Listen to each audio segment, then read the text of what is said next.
Welcome, bienvenidos a ¿Qué pasa, mujer? We are here every Sunday at 4 p.m. If you guys have access to Roku, please watch us on Roku on a Pod TV. But we are also live on Facebook on our page ¿Qué pasa, mujer?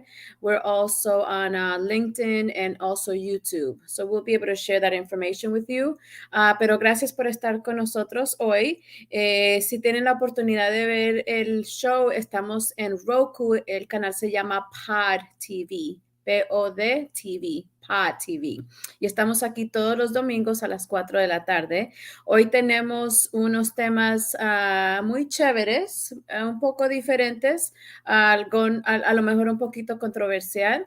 Y vamos a tener a nuestra invitadas usuales. So we have Nicte Cuevas with us today. Nicte is a Latino woman. She's a mother, she's an entrepreneur, she's a wife, she is a color guru, branding guru, marketing, advertising, branding guru. So we're going to bring Nikki, I call her Nikki, Nicte. She's all the way in Las Vegas. And there she is. And as you guys could tell, like if you look at her background versus my background, like that's who she is colors. Also, if you notice in our backgrounds, we have our logo Que Pasa Mujer. So you'll be seeing that a little bit more.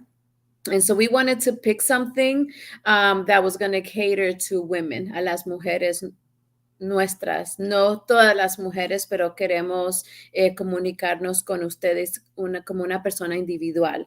Queremos que nos digan si tienen algunas preguntas o algunos temas que quieren que nosotros platiquemos de esos temas. So Nicte, tell us a little bit, something that happened to you this week that you were like, man, that's awesome. Oh, wow. That's a great Like, great that was question. terrible. I think this actually aligns a lot with our topic today.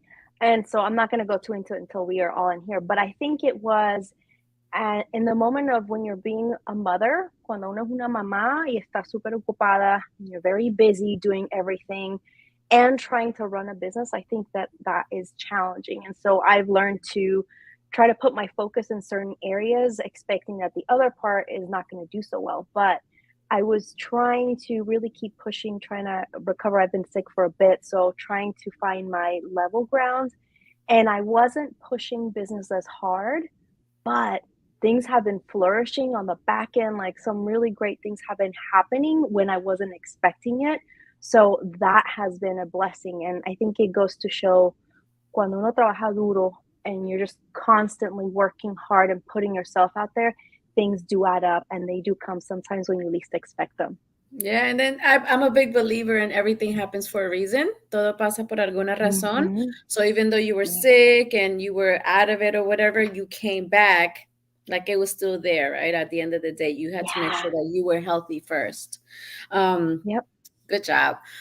We also have Maddie Garcia. Maddie is also Latina, mujer. She's also a mother, a wife, an entrepreneur, financial guru, and she's fun.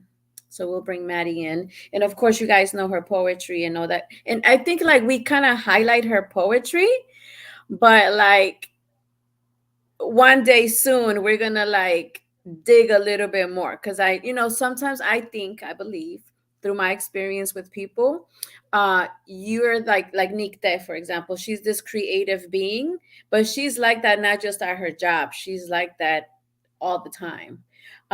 So it's not something that just kind of stops because you clock out at 5 o'clock. So Maddie, tell us something that was amazing or not tragic. I don't like to do tragic, but something amazing that happened this week to you. Well, buenas tardes. ¿Qué pasa? ¿Cómo están? Hope everybody's doing well. Well, I'll tell you two things. Not tragic, but a little sad, and then something happy. Well, so this past week, it was the 7-month month anniversary, I guess, of my mom's passing. So she passed away earlier this year. So it was 7 months on the 5th of this month. And I don't know, for some reason, it kind of hit me a little bit harder than before. And I don't know why. So I think I've been very busy, kept myself very busy and kept things going. So I really haven't had, I guess, time to crash. So some months will hit me harder than others. So but I got a beautiful poem out of it. So hopefully one of these days I get to share with you guys what I wrote. It's still a little tender, so I don't think I could get through it. So but promise I will share one of these days. Oh, definitely. Our producer Mark will love that because he has his request in there. Um, so Marlene is not with us today because just life stuff that she's doing today. So she's not with us today, but so we'll We'll miss miss her you, next time. Marlene. Yes, Marlene, te extrañamos. But like as I'm asking you how your week was this morning, I was talking to a friend, and they were like, "Oh, like kind of like not maybe full of energy." And I said, "You've been doing a good job, right? Like you did this and this and that. Like we're coming towards the end of the year, so we're on in October. So I think sometimes." We are so hard on ourselves to say like, oh wow, like I really haven't done anything, or I have a pile of things to do, or I haven't done my list of things. But if we really look back, we do a lot and we accomplish every day. And it kind of goes back to what we talked about before, like people are watching us. But even if we just Mhm. watch ourselves, like I was in reflection mode this morning, and I was just thinking that I tend to be like a really peaceful type of personality. I don't really do the arguing and stuff like that. I was listening to a lady and she said, La gente son inocentes, ignorantes o sabios. Mhm. Innocent, ignorant, or have wisdom, right? Those are the three. So she was saying, if I have wisdom, like I'm not going to deal with an ignorant person. And when she was talking, I was like, Matt, like that's me all the time. Like if you're innocent, you just don't know, right? Like we'll have a conversation. But if you're full blown ignorant, like I'm not even giving you my Mhm. energy or my time. So I think I wanted to kind of touch on that because I think we all have had challenges. And I know a little bit more about Nikta's life, but I know her child Mhm. was born premature, right? So to kind of go through that challenge and like, how do we as Latino women, does it change because we're Latinas, or is it a woman thing when we deal with Mhm. adversity, right? To talk about this topic of mental health. So like, for example, one big event in my life was my divorce, my separation and my divorce. So I kind of leaned to my family was there, my mother was there, my grandmother, and then I went to therapy. And so I think through therapy, even though to be divorced is a horrible thing to happen because it affects so many people, but today I'm not proud to be divorced, but through the process I've been able to shine and flourish to myself, to have the self-esteem that I have, or to be able to also give to other women too, Latina or no Latina, right? To give to other people. So do you think that there's a difference as to how we handle, like when you've had trials and tribulations, what have you done? What's your support system? What are your resources? Because I think sometimes we don't quickly jump to a therapist. I think we quickly go to either God, ourselves, or whoever our support system is. So like, what do you think, Namadi? What do you think about that? Oh, okay. I think it's a cultural thing. I think in our culture, you don't grow thinking, if I am struggling, there is a counselor, there is a therapist, that somebody that I can talk to. That's not something that we talk about. There's no such thing as mental illness, especially like I said, when I lived in Dominican Republic, we were poor. I mean, okay, let me rephrase that. I had everything I needed. I never needed anything. I did not have everything I wanted, but I had everything that I needed. I have food. I had, a roof over my head. If I needed new shoes, it would take 3 weeks to get there, but my parents would send it and I would have new shoes, So I had everything I needed, but it was not like I could say, well, can I get $250 because I think I need to go to therapy. No, there was no therapy. Grab a toy and go play outside, go jump outside, go burn some energy, So it was not that. I can remember when I came back from Dominican Republic, I was about 12, 13 years old. At around the age of 14, I was diagnosed with depression. And I was put on medication at 14, 15. And I was in therapy, which again was brand new because it was not something that was talked about with my family. I do have to say that, I always counted with the support of my family. Coming to the family and say, this is what I'm going through. This is what's happening in my life. And them not being judgmental. I know I struggle with, again, depression. I struggle with an eating disorder. I spent about a month in a psychiatric ward being treated for my disease. And I was very ashamed of that because we don't talk about that in our culture, and it's not something to be proud of, like you said, Viviana. So being able to come to the family and say, this is what I'm going through, and my mom be like, what? My dad, like, are you crazy? Like, like, what's going on? But them being willing to sit down with a therapist and with me and just listen meant the world to me. And, again, this was 20, almost 30 years ago. But it's something that I've never forgotten. And probably my parents never understood, but they supported me. And that meant a lot to me. Yeah, because I think sometimes too, like most of us, let's say we don't have those conversations, right? Like when there's a need, maybe the privilege that other families have. Like I remember my grandmother did the envelope method, like when she paid her bills. So like she would budget and she would put everything in the envelopes, and she did it, but she never had a conversation with us to say, this is what I'm doing. I just know she paid off her apartment in 13 years versus 30, right? Somebody that is, she used to be undocumented, third grade education, right? To be able to do that. And so today I talk to her and I tell her all the time, like, you have to talk to us, to the family, so we can like really embrace, I'm here because of you, right? Because of the struggles that you've been through. And so I think sometimes when adversity happens, I think our families, I know the women in my family are very strong and very, they're hard on discipline, and they're almost, you would almost think that they're unapproachable when there's a situation. But I think at the end of the day, for me, it's happened where, yes, they might be hard on you at the beginning and and show you discipline, but at the end of the day, like, they're there for you regardless of whatever the situation is. And as you were talking, I was thinking, there's many times that I've said to my mother, like, like, nobody in our family is really like a drug addict, an alcoholic, gay, like, stuff like that, right? But then I'm like, is that really true? They just haven't told us, you know? And like, because we think like it's so perfect, but I'm sure somebody's gay, somebody has a drug problem, right? Because we're all human beings. um Hola, Miriam. Saludos de Colombia. But yeah, like, I was just Hola, thinking about, prima. like, it's so unrealistic sometimes. It's like, and some of the women in my family are very like secretive, like they like, don't tell such and such that this happened, But at the end, and they get But mad at me. everybody knows. Yeah, they get mad at me because they're like, oh, tú hablas mucho y tú le dices tus cosas a todo mundo. And I'm like, oh, like, for what?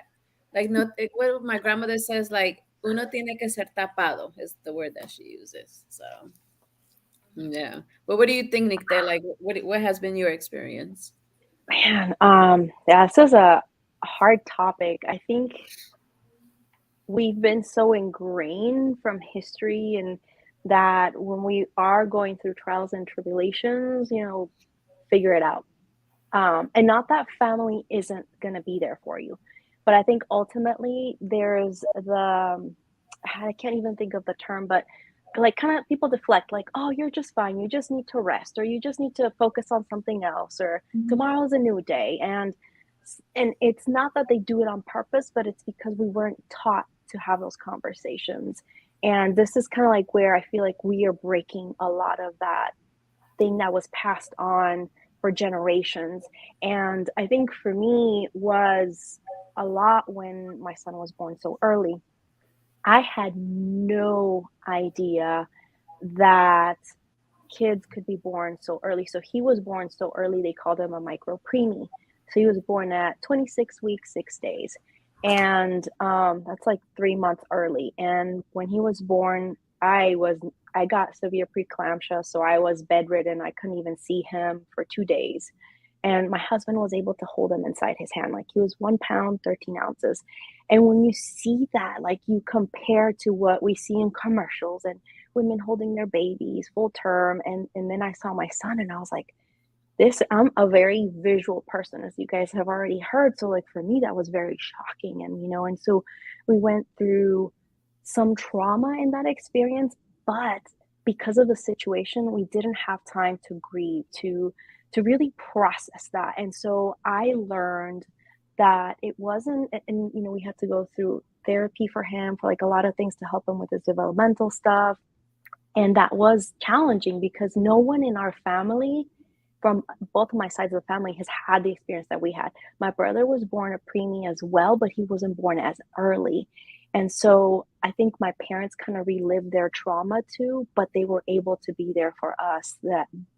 That was it was still kind of an emotional thing for me. And I was learning from the NICU experience that they say that parents who experience the trauma that we did, it takes them about 8 years to be able to kind of overcome some of that trauma. So they even say like you can go and volunteer at NICU places to kind of help other families. And I know even though it's been already 5 years, I'm still not ready because a lot of it still kind of reminds me, and kind of I can tell my body kind of tensing up. Kind of when you're experience the trauma, you can tell que el cuerpo se empieza a poner tieso, te empiezas a sudar, you start sweating. And so I was learning to listen to those things, but I put them at bay because I had to be a mom. There's things that I had to do.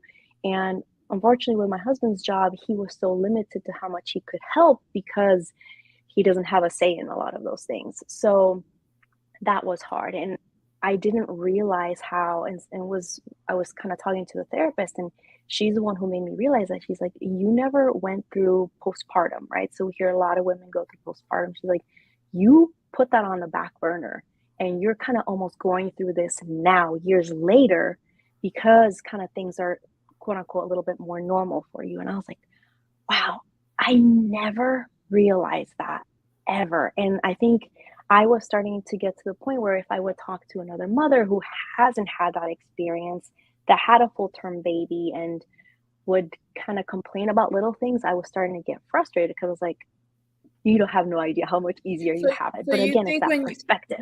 you think that when you were younger, like our parents taught us to suppress your feelings about certain things, like just keep it moving? I think that it wasn't necessarily they told me to do it. I think it was through observation. I think because of seeing my parents work hard. My dad, we stayed in Venezuela, so I was there till I was 18, from 4 till 18, and so for many years my That's dad why was you're with us, but then he went Venezuelan. to Mexico. That's why. Hey, it's like you tell someone, hold on, but here's a great point. It's like you tell someone who wasn't born in the States, but they get a citizenship, they become American. It's like you tell them, well, you can't say you're American. I'm like, Yeah, yes, you can, you know? So, yeah. anyways, but I was raised here. That's where, like, I learned a lot of the culture from Venezuela. But in that time, my mom was raising my brother and I. Even though my dad was very connected, he would try and come and visit. Like, we were living in two separate countries, and I think from seeing that hustle that they put to be able to, my mom tried to stretch the money to give us food and like whatever we could. Um, we were doing well. Like we had food, we had, like you were saying, Maddie, we had a food shelter. And I think that really kind of ingrained where I saw they had struggles, but they kept going. And I think one memory that will always stick with me, and it's terrible. I think it's just a child thing. There was one time where someone had been observing like us, like our routine. And one day I remember coming home, my brother and I coming home from school, and they had robbed us like the house clean. And I don't know, I think I was maybe 8 or 9. And I just remember coming home, like there's no bed sheets. Like my mom has said that they had just grabbed the bed sheets to put everything inside the bed sheets and take that. I think they took maybe some furniture. And I remember, this is like privileged thought, I guess, as a kid, that I was upset that they stole our Nintendo. Like that was a terrible thought as a kid, because I was like, I didn't understand the gravity of what that meant. And I know at that Safety. time era una época muy difíciles para mis papás. It was a very difficult time for my parents. And I do not remember how they moved past that to buy new things, to kind of build that. I do not remember that, But but it I never happens. remember, yeah, but I never remember them letting that stop them or going in a corner. Like they might have had frustrations. I'm sure my mom cried in moments. My dad must have been upset, but we never, at least my brother and I don't remember that part. So I think it's just learned behaviors that we see our parents. I think that's very ingrained in Latinos and Hispanos, que nosotros trabajamos duro, duro, duro, duro. And, from our history, and I think what Viviana was saying about our grandma, because we're cousins, we're actually blood cousins. When my grandma came to visit us this past December, she was actually telling us some of the stories of how she was raised. And when the movie Encanto came, it deals with a lot of the history that I know my grandma lived. So having heard all the things that she endured as a child, and I saw the movie, like I made that visual connection and I was like bawling. I don't cry as much anymore. I think life has toughened me up, but that connection. And I think it's just learning to be okay with embracing the moment, accepting the moment, and finding someone that you feel can give you the unbiased approach or como conexión, apoyo. Because sometimes I would get some moms saying, "Oh, that's just a boys thing," or that's just like, and that's very deflective. It's not listening, it's not supporting. And I think that that's part of, learning to be able to be in that moment and just go through that painful period so that you can get better. Because I think if we keep ignoring it, that's when it goes bad. Yeah. So, Maddie, do you think that hush hush mentality is that because, Nikki and I come from the same people, but is that a Latin American thing or is that a women thing or what do you think? Because I'm trying to think if I know people of other cultural backgrounds that talk about the same thing. And I think one thing that women in general do have in common is the whole concept of keep some money to the side, right? Like don't let your husband see that money. So that I think is universal, is not Latin based, right? But do you think that hushness of like secretive things, like is that something that is just families in general do this, or this comes from our people? I mean, I do think I said it at the beginning. I still think it's a cultural thing. Like us, like not talking about like what's going on. It's like you want to show. Like if you think about it, like I think about my family. My mom was born in a little poor side of in a countryside in a poor town where not even cars could go to where the house was. So I remember going to visit, and we literally had to take a truck to take us to a spot. And then from there, the cousins will come pick us up in donkeys and horses to get us to the house. Like, because we were the city kids. So the city kids couldn't walk all the way. So they will bring a donkey and a horse and carry our stuff and then take us to the house. Like that's how poor it was. And for us to see coming from the city and seeing how they grew up, there was no running water. If you wanted to take up a shower, you had to get a gallon of water, go to the river, carry your water, bring it back up, and then you could shower. There was no such thing as hot water or cold, and then you see all these things and you're like, you lived here like this every day? Like I'm doing this just for the weekend because I'm here for the weekend, and you did this every single day of your life. And then I'm complaining because I have a bath and I could go there and turn on the water and take, and the water is cold, but I'm complaining, So it's like you see these things and you're like, I'm not allowed to say anything is wrong with me when I'm seeing how what they're going through. And like Nick said, they're surviving. They keep going. It doesn't matter. Oh, I'm walking. Literally, I'm walking and my shoes broke. Take them off and keep walking barefoot in the middle of the mud and the stones. And and it's like, really. Like I can't, I'm complaining about these things.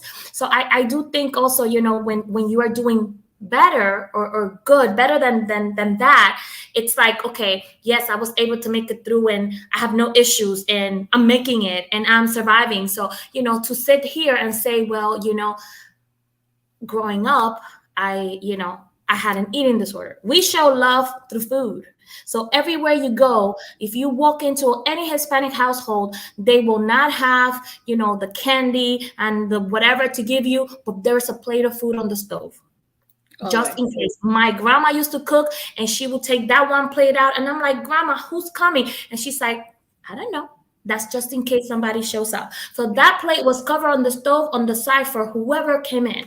So I think, it's just, we don't want to show our struggles, so I think that's why it was hard for the family to understand what I was going through and where it came from.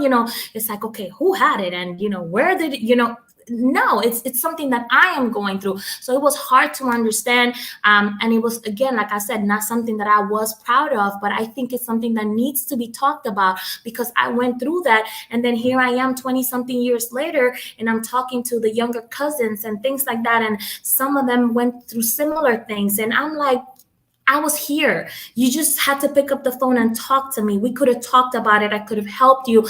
I went through the similar things. So I had the resources that I could have shared. But again, because we don't talk about things, sometimes we don't know what the rest of the family is going through. So I think, that's something good that this generation or the coming generation, that we as parents have to be sometimes I'm shocked when my children, my daughter especially, she's my oldest, she's 23, when she comes to me and she openly talks to me about stuff. Sometimes I try to hang on to my chair and be like but you got to listen, and you got to be open to be able to listen, and to voice your opinion, but also to receive the information and see how you can guide them. So but yeah, I do think it's a cultural thing. And I was gonna say, Nick, there, you were telling your story about your children. My twins were born at 28 weeks. They're 19 years old now. But everything you were describing, I went through. And like you said, it's going through navigating a space that is totally unknown, that we don't know what's going on. And with me, it was like, okay, one baby is doing good, and then the other baby is not doing as good. And it was like that back and forth, back and forth.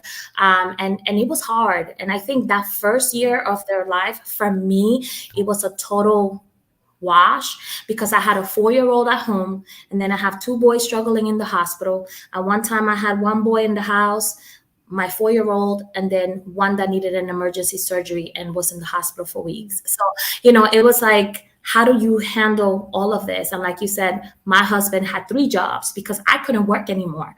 So he had to make sure that he could support the family. And then I had to take over the kids, but it was only one of me and 3 of them. So I just want to say that I feel you, and it does take time.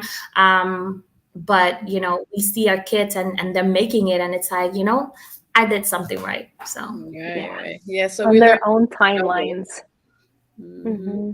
Yeah, so like as you ladies are talking, I didn't go through that. My children were born natural at the natural time, as expected. But I think it makes me also think about, like, when you were talking about Encanto, and I was thinking about, like, media, right? What impact does media have on our families?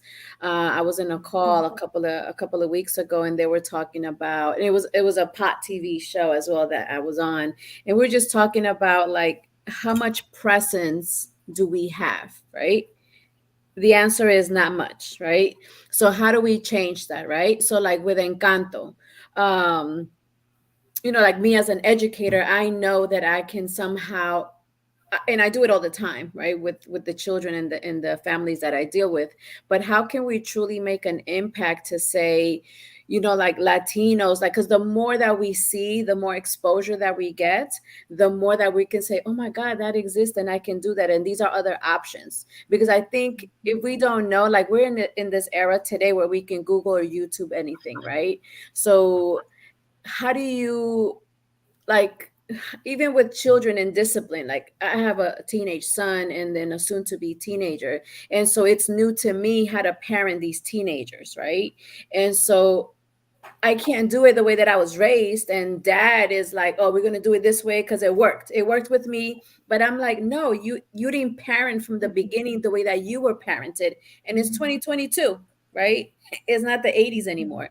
So like I just think that, kind of like, how back in the day it was just a Cosby show for black people. And that's when they saw an attorney and a doctor, right? And they were so privileged, and that was not your typical African American family. So, like, I know now there's a little bit more shows with Latinos in there, but they tend to be comedy, right?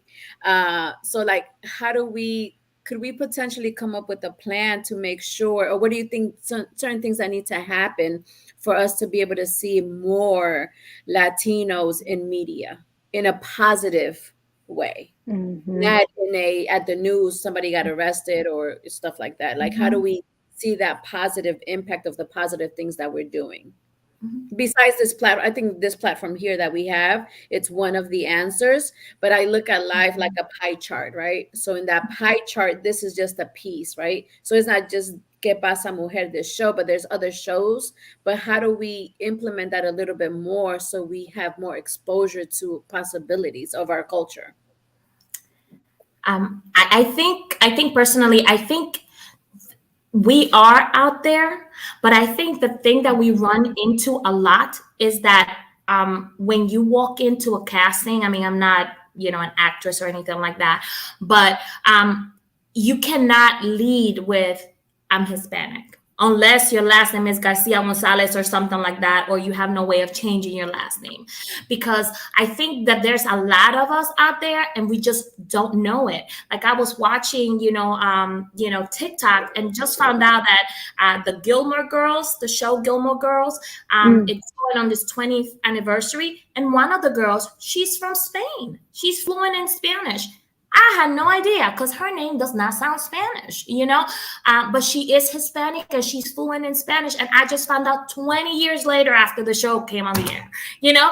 So I think that there is a lot of it. Same thing with Rita Moreno. If we think about Rita Moreno, when she was on the big screen, she was forced to either play, the black girl, the exotic girl, and kind of fade to the background, so she had to fight, to be in the front. And of course, thank God she didn't change her name and she kept her name and we knew that she was Hispanic.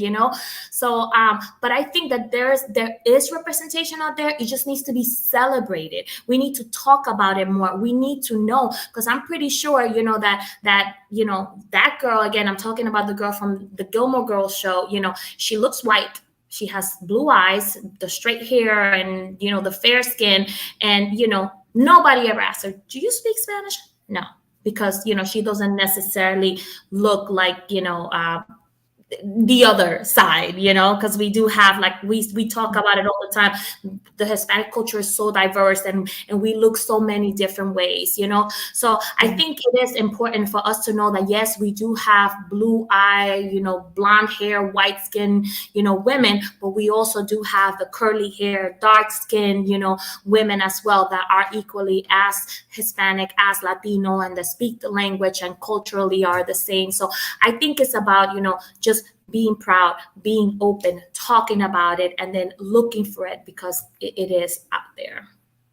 It is, because I know there's I don't know the name of it because I'm terrible at remembering names, but there is a stand up on Netflix with, I think it's on Netflix, but just with Latin comedians. Just with Latin comedians, Encanto. I think they're starting to do it more. But like as we started doing this show, I'm doing a little bit more research, and I, kind of like last week we talked about Shakira and J Lo, right, and the things that they do, and like John Leguizamo, like people don't know, and again, because he doesn't have a typical, Hispanic last Mhm. name. So you would never think. I tell people all the time, like, he's half Colombian, right? And people don't know. And I think it's true what you say. Like, we just have to find ways to penetrate the system so that we can get in there, and then we could be highlighted, because it's Mhm. definitely like sometimes they want us, I think sometimes, but like, do they want us, like you were saying, for that actress because of our sensuality, right? Because we need to have this particular look, but there's so much diversity just within all of us, like the Mhm. color of our skin or our accents. Some of us Mhm. don't speak Spanish, but we still have that heritage, right? um, Mhm. One thing that so you know how this is off topic, because you know our producer Mark, he's like bing bong bong, like we're all over the place. But so one of the things that he asked is, so black mothers, so black fathers as well, have conversations with their sons in reference to the law and safety, right?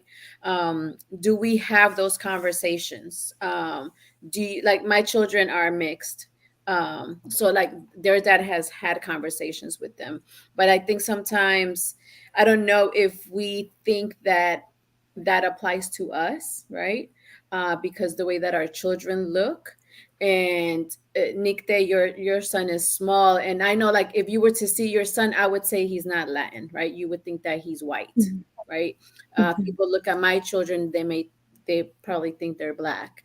um, so like, do we, are you, especially you, Maddie, because you have older kids, but like, have you had those conversations with your kids? I know you talk to them about being proud of it, but when it comes to the law and how a police officer may see our young boys or women, what type of conversations have you had? Oh, yes. I My boys, like I said, are now 19 years old, and I think I talked about this a little bit in our first show. My daughter, it's very fair skin, and she looks white.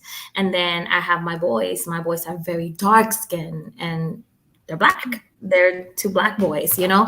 And it's funny because when I have this conversation with my husband, you know, he's like, "But they're not black." I'm like, "Listen, if they're wearing a sweater with a hoodie up, they are two black boys, period. You know, like they don't care, you know, whatever, they're two black boys." So I've always been conscious of that. And I do remember, I remember when, you know, Donald Trump became president. I remember I stood up listening and looking at the TV, um, listening to the counting of the votes, you know, and I was crying my eyes out the entire time. Everybody was sleeping, and I was crying my eyes out the entire time, because I knew that even though I had had this conversation with one of my boys, I would have to have it again, and I would have to tell them that, you know, that they would have to be stronger, you know. And they were still in elementary school, you know. And you know, you know, it was like the next day, you know, it was like they told them, somebody told them, "So are you going back to Mexico?" I'm like, "And did you tell them that you're not Mexican?" You know? So, but it's these things that were being said to them that I needed to make sure that they were prepared to respond. You know, that people are gonna say this, and you have, you know, it's your job to educate them. Don't take it personal, you know, talk about it. But yes, coming to the law, you know, talking about the law, yes, when they started driving, they got their driver's license 2 years ago, it was the same thing. If you get stopped, your hands where they could see them, you know, yes sir, no sir, you are very respectful. You are, you know, you coming home is more important than anything that they can accuse you of. So I've, you know, there's many videos out there that talk to the children. I've played the videos, then we've had conversations. So yes, I mean, that's a conversation that I have all the time. You know, even though my husband keeps saying they're not, you know, we're Hispanic, we're not black. They're two black boys. So yes, I do have the conversations Yeah, all the and I think that's important, and even you know, just kind of like in a respectful way for our children to have those boundaries and to time. kind of put people in their place, or if they feel uncomfortable doing that, for them to be able to come home Say and have that something. conversation with me so I can address it. Because Mhm. I'm sure things may happen at school, or comments are being said at school that is not necessarily dealing with the law. But I know, like I told you guys before, dealing with a lot of some of these schools and the perception that the teachers have of these families that don't Mhm. speak English. um, I'm it's not like, educated. it's very upsetting. Very, very upsetting. Like I get heated when I have certain conversations because I think they're so truly ignorant. Like, and Yeah. it's crazy because I can't ignore them. Like I have to address them.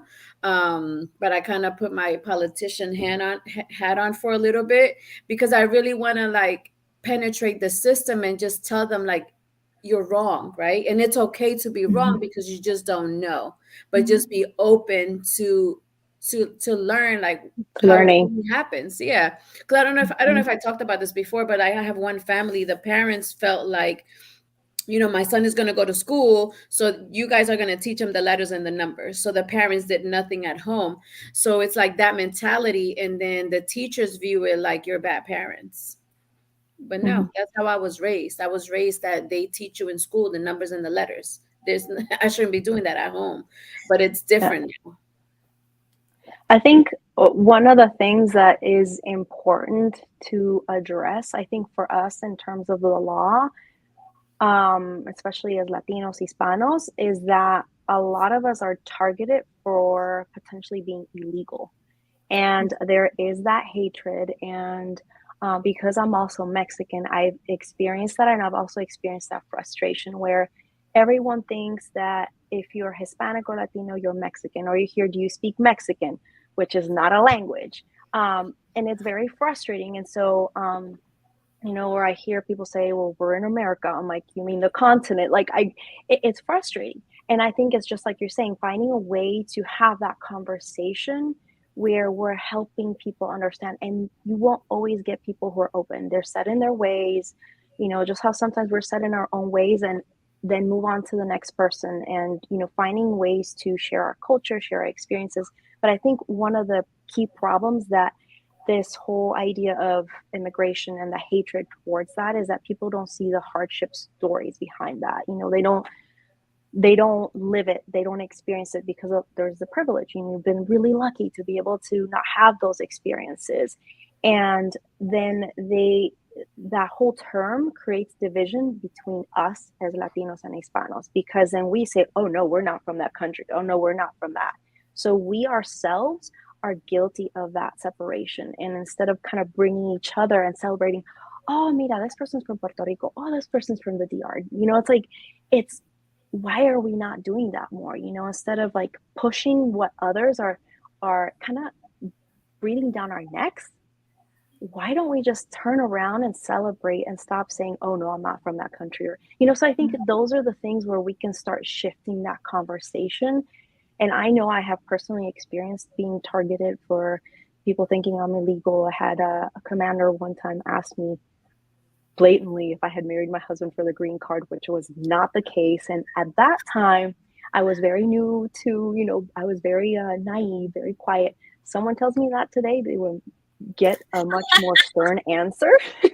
But I just, and I tell him, no, thank you. My dad, he's an engineer. He worked really hard, and that's how we were able to. And I said, he's Mexican, because a lot of people think that we have very humble jobs, or we have no ambition, that we can't be entrepreneurs, that we can't lead the way. And I think that it's about celebrating each other and honoring and lifting one another's, like other minority communities do, that they've built that strong bond within one another. And I think one of the issues that we have that we don't talk enough about as Latinos and Hispanos is the idea of what we look like. So, Maddie, you were saying kind of within the TV industry, I have a friend that she's an actress, and she has shared in the past that when she would go for casting, they will tell her that, oh, well, you don't look Latina, and you need to maybe dye your hair a certain color and start like having an accent, and so she's Mexican American, speaks fluent English and Spanish, and she experienced, like, she was frustrated with that, where they were telling her you have to look a certain way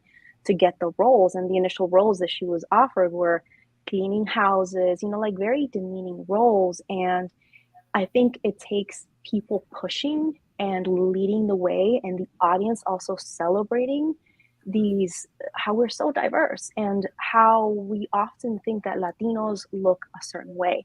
Afro Latinos are the ones that get the least attention, and people, and you hear, one of my closest friends is an Afro Latina, and she's a data scientist. Like, she has really great stories and says how people think that you're supposed to look a certain way to be Latino. And when they find out that you're Black and Latino, they're like, oh, you don't look Latino. What does that mean? Like, what does looking a certain way mean when we have different skin tonalities, hair color? Like, why not celebrate that and start to showcase that? And one of the things that I think that is really successful about Encanto is that they actually show true diversity. Where if you look at all the characters, we have different skin tones, we have different hair types. It's not the same type of characters that you always see with Disney. And this is where I think that it makes it so successful, is because you're celebrating culture, but you're also celebrating people. And I think that as long as we can continue to celebrate that and bring that to the foreground for people to be exposed to it, that's better. I think part of our issue is that people aren't exposed enough to culture and diversity to be able to experience it. Mm-hmm. And made me think about, there's a comedian, her name is Aida Rodriguez. She's awesome. She's amazing. And so she's been on shows on Netflix and just different stand-up comedies like that. And I think she was on the Breakfast Club one day that I was listening to her, and she was saying a lot of Latino, like, top comedians would not give her the job. So she said the people that truly opened the door for her were more Black people that were the decision makers. But she was just saying she said a lot of my own people won't open the doors for me. And like, I wonder, like, why. Like, I know sometimes I want to make sure that I'm sending a referral to a place of business that is reputable and does a good job, not just because they're Colombian or Dominican, right? Like, I'm going to send somebody to Nicte because she's an awesome graphic designer, not because of her cultural background. But I don't know why Aida Rodriguez was saying that, and I'm sure it's true, but why do sometimes, is it envy? Is it jealousy? Like, why is it that sometimes we just don't utilize, like, my mom makes fun of me all the time because I'm always telling her, like, we got to keep the money rotating, right? Like, amongst our people. And so she kind of laughs. So I try to be conscious to say, you know what, if I need something catered, like, I'm going to call a Latin person, because I just think it's important for me to support. Like, why would I support outside first? I try my best to support inside Mhm. uh, first. So I don't know what you guys think about that, because I don't know if Maddie, you've experienced it through poetry and stuff like that, or casting stuff that you've done, but I just don't see, why do you think that we don't support each other at times? I think, I think sometimes it's like you have people that think, I had a hard time getting to where I got. I'm not going to make it easy for somebody else. Like, it makes me, again, we're relating the hardship of what we go through, and the fight that we have to put to get to where we are. That sometimes it's like, okay, if I make it easy for this person to get from A to B, they're not gonna, from A to C, they're not gonna appreciate going through B because they never had to go through it. So I think there's a lot of that kind of mentality. And then also too, because again, reputation, sometimes we hear stuff and we're like, again, like doing your nails, immediately when you think about doing your nails, you are going to think about, an Asian person, to do your nails. You don't think about, You think of Chinese, but they're not Chinese. Yeah. I didn't want to say that.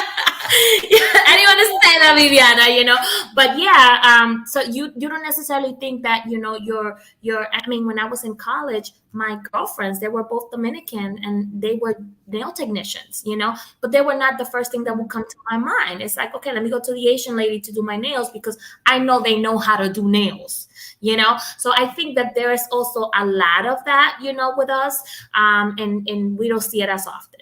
So it's, again, cake. Oh, let me make a cake. Well, this company is very reputable. You don't think about your local, Mexican bakery that makes the cake that you like. But you don't think about that because this one is more reputable. And if you have guests and you tell your guests, my cake comes from ABC instead of Doña Chicha, they're gonna eat this one better. Yeah, I think that's in part it's up to us to do the research. I think there's that, Maddie, you hit it nail, what is it, the nail on the hammer? Nail on the So many head. idioms in English. Yeah, nail on the head, there you go. So many idioms in English I still don't get. But it's so important for us to work so hard, and like you were saying, if you've had it really rough, then you're like, why am I going to make it easy for the next person?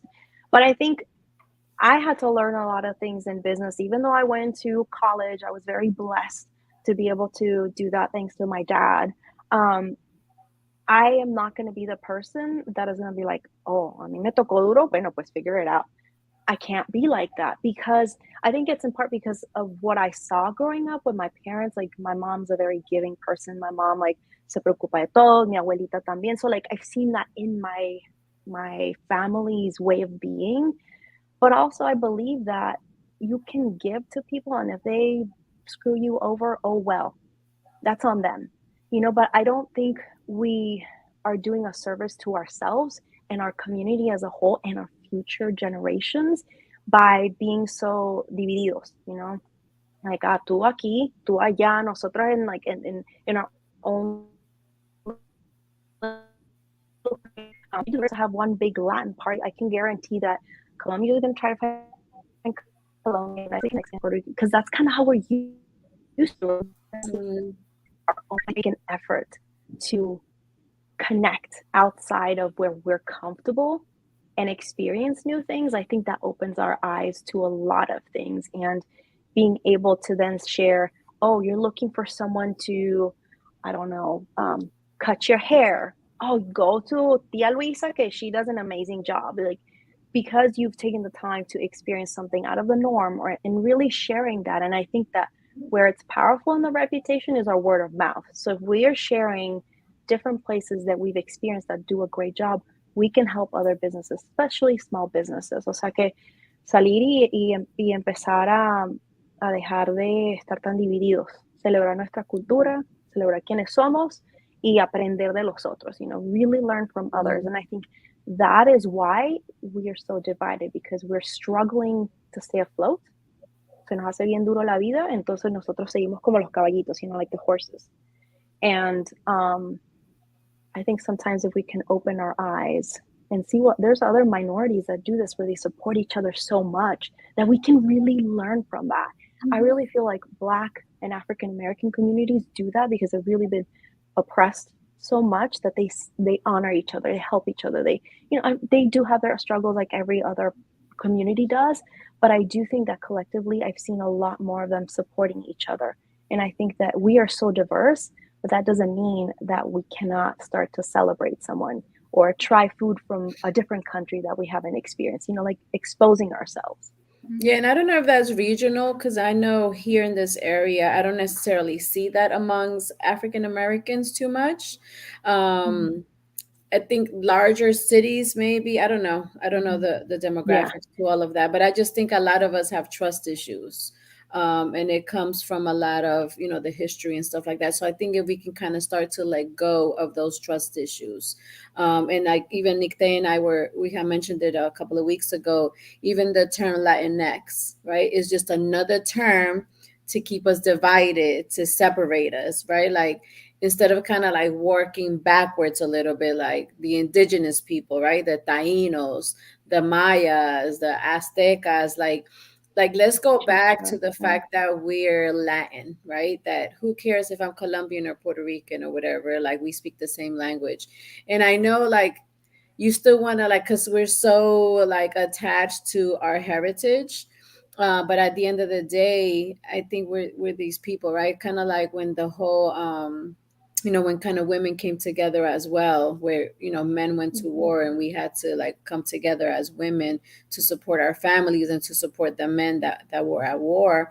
I think, I don't know, I'm a Pisces, so they say that I'm dreamy, but I just like think about stuff like that. Like, why can't we just like have a happy life most of the time, right? And think the best and not the worst at times. And even, I don't know, I just think that it's just like a respect factor, right?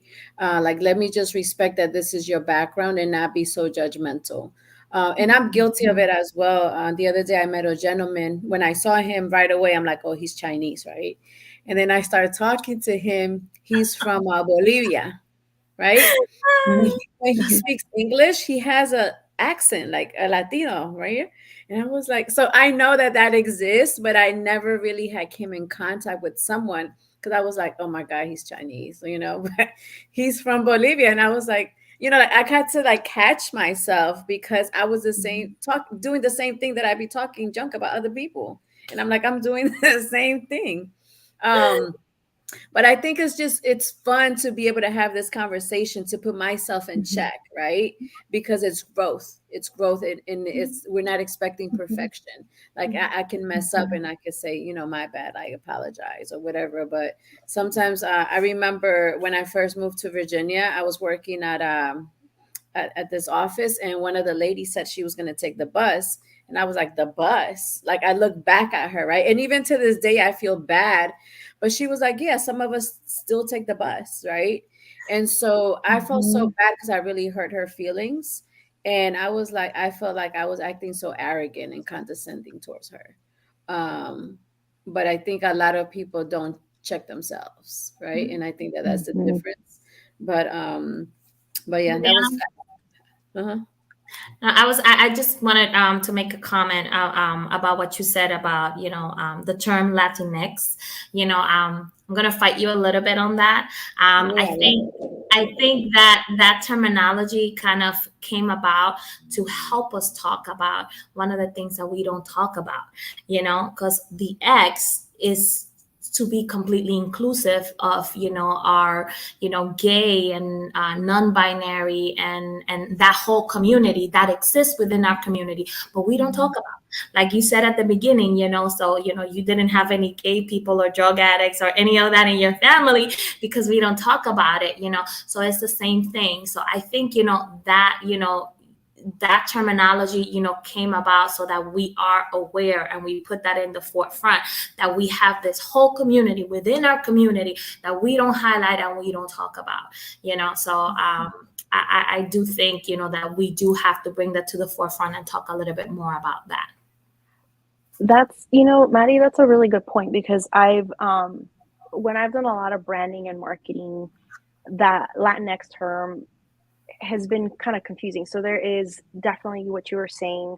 That was the whole intention. And then I was trying to look back at when did it start. I love kind of learning about data and why things started, but there's no clear answer as of yet. But I do know when there was the shooting that happened in the gay club in Miami, I believe, that's when the term was started to be used a lot more. I think where the frustrations happen was that if you try to say Latinx in Spanish, people who are non-English speakers struggled saying that. And what a lot of people were starting to think was that they were thinking this is what I'm quoting what I remember reading a lot about, is that it's the white man's term to divide us. So a lot of people were just thinking that someone else created this term to divide us instead of bringing something to light, which is very much important. And it's like you said, Maddie, we're kind of, it's like, como se dice, the conversation that you don't have. We're like, why? And it's, again, I think we're breaking these stereotypes. We're breaking these norms that we've been taught by having those open conversations. But I think what happened with adding the Latinx term is that now we have another term, Latine. So now they're adding an E to that, to where they were saying, well, Latinx people didn't connect to that it didn't feel inclusive, and that it was hard to pronounce English and Spanish. So now they created a new term. And so we're the only community of color or community, my own minority, that is adding additional terms. So I think that there is power in highlighting our LGBTQ communities and empowering them and saying they are just as worthy as anyone else in our community, but also not being considered a term. Because I think that when you think about X, it's like, people don't Reject. want this, Mhm. and I don't think the communities want that. They want to feel connected, they want to feel present, they want to feel safe, heard, and seen. So I think that that's just a conversation where people are like polarized between, like, do we say this, do we not say this, how can we bring our whole community together but not diminish communities who should be seen and heard. So I think that that's the tricky part about that term. That's true. So it's a good perspective because I hadn't heard Maddie's perspective on that topic, but it's true, and I think it's kind of like at the end of the day, like you were saying, Nikki, like can we go back and just unite us, right? How can we unite us? So that's interesting. So I didn't realize we're kind of like running out of time. So you already know what happens next, Maddie. Maddie Garcia. So, So hold on before you start. So I just want to say thank you. Today went by really quick. I Um, know. yeah, like, and then we didn't. I think we didn't laugh as much as other times. Today was like a little bit more serious. But I really wanted to kind of touch on, make sure that we kind of talk about mental health, and I think that that's important. Mhm. Thank And you. I think the unity, we really need to kind of come together and be conscious, be there's stuff that I kind of make my sons watch on TV so they can see Latin leaders, Latin celebrities, and we have those conversations. Not all the time, Mhm. but I have been conscious about doing that, and I just want to make sure that we do that as a community. And even for those of you that are not Latino, you can also research and educate your family on other cultures because I think that's important too. One of the things that we'll talk about the next show is, the reputation that some Latin countries may have, where maybe a lot of non-Latinos don't want to travel to these countries because they think it's dangerous, right? And is it really dangerous? Because sometimes we do travel, and a lot of American people travel to Latin America, and it is not dangerous. It's just what media has sold to our community. So those are some things that we're kind of going to talk about next time. So of course we're ready for Maddie's poem. Thank you. So, this is the last week of Hispanic Heritage Month. So, next show that or next time that we meet won't be Hispanic Heritage Month. So, I kind of want to close out with this poem that I wrote. Because we are a legacy, and we are a legacy that we want our children to continue, and we want them to be able to experience. So have you heard the term árbol de flamboyant? I haven't. So it's a tree that grows in Caribbean places. So it's a they call it flame of the forest. It's kind of what, when I was researching for the poem, that's what I've heard. They call it in English. I know it grows in Florida, and we have, that's kind of like our emblem for like Puerto Ricans and Dominicans, because we have a lot of them. So it's kind of like a big tree, and then the flowers are red. So this is my homage to Árbol de Flamboyant. So I am a flame of the forest, and that is a flamboyant Caribbean tree rooted in the experiences of those who came before me. I am an eclectic mix of Eurocentric Africana with an indigenous twist. I'm not just some, I am all of it. My crown. The first thing you notice about this tree, I am a direct reflection of the fire ignited at its pith. The heat on my tongue, conform between the walls of the English language, ABCs, putting stop in all of my R's as if the ñes I learned as a kid didn't exist, as if this accent was an impediment because it makes it hard for the white man to understand. Like I'm not here dominating the English language while reminding you my Spanish came first. My Taino people didn't become extinct so that I could be silent. They gave me a voice, a loud bark that serves as a protection for everything that resonates inside within the collection of rings at the core of this tree. Each one, a circle of infinity, knowledge, and fight my ancestors passed on to me so that I may continue our legacy, so that I can poem our narrative into our paper and not be forced to read how others perceive us to be, because I am the Spanish culture that's been infused into our blueprint, the African resilience that refuses to dissipate in the mix, the Taino roots that have been planted more than skin deep, this skin that's been formed by the stories intertwined to make up our DNA. This white privilege that gets canceled out by our Black and our indigenous heritage, forced to conform. But not my abuela, you see. My grandmother still refuses to stop speaking her native tongue. To some, it might be rebellion, but to her, it's her only hope so that the substance of who we are is not totally lost. If you listen to her words, they will always be encoded with the coordinates of home, like asking my abuelita for la bendición with a kiss on my forehead to let me know that God will always guide me because that's what she asked for in every oración. And as I grow old, I know my branches will not have my abuelita to bless them on, as it will be my turn. And in my grandkids' broken Spanish, it will sound more like Siompita. And with a smile, I will always respond, Dios les bendiga, vayan con Dios. In other words, what I want my leaves to know is that even as you grow further from my trunk, you are us, they are we, you and I are we. That I know traditions will evolve.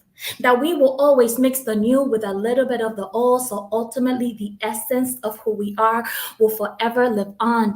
That even when you no longer speak Espanol, you will forever bear traces of the history that runs through your blood. That even when you decide to go out there and grow a forest of your own, never forget, you are part of this tree made of all of us. I love That was it. amazing. And this Oh, was gosh. great because it truly is. That's what we've been talking about, the legacy of unity, right? Because that's the legacy that we want to leave behind, is for us to be united because we're all one. That's awesome. That was perfect, Maddie. Thank you. Thank you so much, ladies. I had a This one. great time. Thank you for watching ¿Qué pasa, mujer? We will see you again next Sunday at 4 o'clock. Todos los domingos a las 4 de la tarde nos pueden ver por Roku, YouTube, Facebook, LinkedIn. So it was amazing. I love it. I learned a lot every week. And it kind of sticks with me throughout the week. Like, it's so funny. Like, before the show starts, I'm like, I know I wrote down what we're going to talk about, but then I'm like, what are we talking about today? And then I always have to look at my notes. But like, throughout the week, I truly do a lot of reflection in the things that we talk about. It's exciting to me. Awesome. So Thank you. for It really time. is. Yes, and have a great week. And I'll see you guys next Sunday at 4 o'clock again. Yes. Thank you. Muchas gracias. Bye. Ciao. Attacks against Asian Americans and Pacific Islanders are on the rise. My simple solution to the problem was remove people from the scene and help them feel safer.